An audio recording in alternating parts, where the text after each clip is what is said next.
This is the season of transitions. At this time of year, young people across the country are preparing to enter new phases of life. Some are beginning new jobs. Others are embarking on paths of education. It's an exciting time because new opportunities are lying ahead. Leaving home behind, people are going to test and try different things. Some will develop new skills.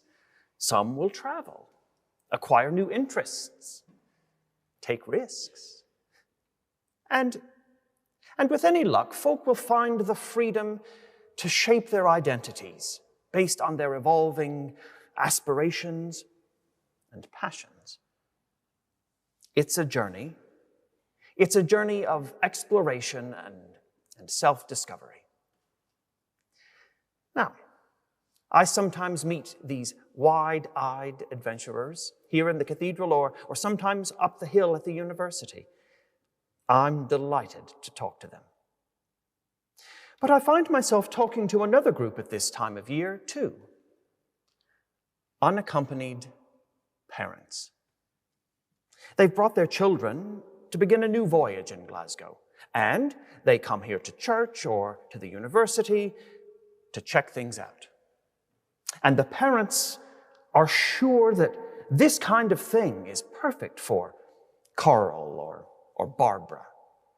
They tell me that they sang in the choir back at home, or were a member of the youth fellowship, or something like that.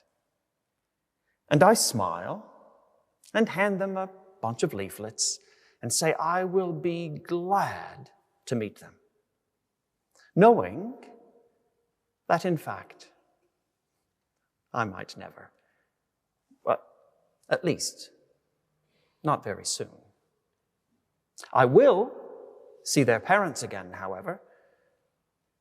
But when meeting for a second time, they'll have a different disposition. Things didn't pan out like they thought they would. They remind me of who they are, knowing that I've not yet met the child they were sure would love this place, and that disappoints them. And perhaps they're not so much disappointed in their child, but the wrong assessment that they had made about the relationship their child had with faith. Parents in home churches have laid what they thought has been a really good foundation. They've set them up for the future, providing a supportive community, surrounding them with prayer and a sense of God's love. And all of that bore fruit at home. It's when they leave for new adventures that it all seems to come undone. Faith wavers in unknown waters. Today's reading from the Gospel contains a story of a test of faith. No doubt about it, Peter had received solid teaching, witnessed the working of miracles, heard divine revelation. It was a suitable basis for belief. And it seems Peter felt ready to step out into the unknown and try it all out. So with good intentions, he got out of that boat and came towards Jesus. Peter tested his faith and found it was wanting. Invariably, everyone who walks a spiritual path runs into moments like this. New situations compel people to scrutinize and force them to reconcile their beliefs with new stuff they encounter. Sometimes spiritual foundations prove resilient, weathering storms, emerging even stronger. But in other instances, they unravel. And this experience may elicit a sense of loss. A faith tested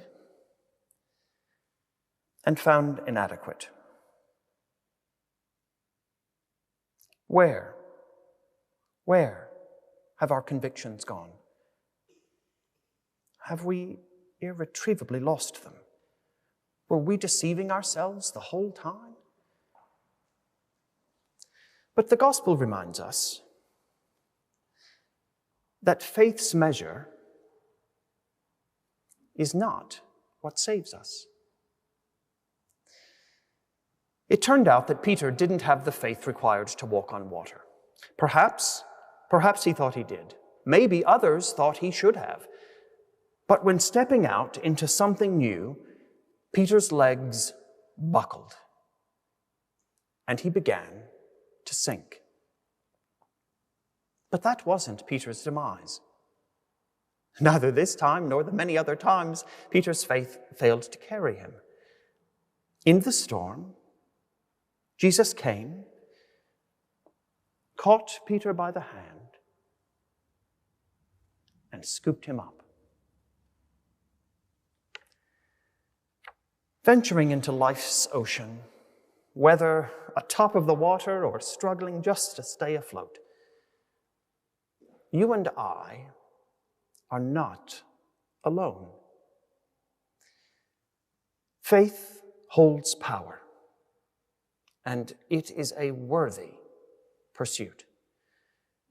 Yet, wavering faith is not a sign that God has deserted us. As we stand at the precipice, you and I, facing new chapters and uncharted waters of whatever journey it is that we're about to embark upon, maybe we wonder if the amount of faith that we possess is enough. Perhaps it doesn't seem adequate. But remember, Peter's moment of doubt didn't condemn him, and it won't condemn you either. Don't despair on the sea of life. If your faith fails to hold you up, God's hand will.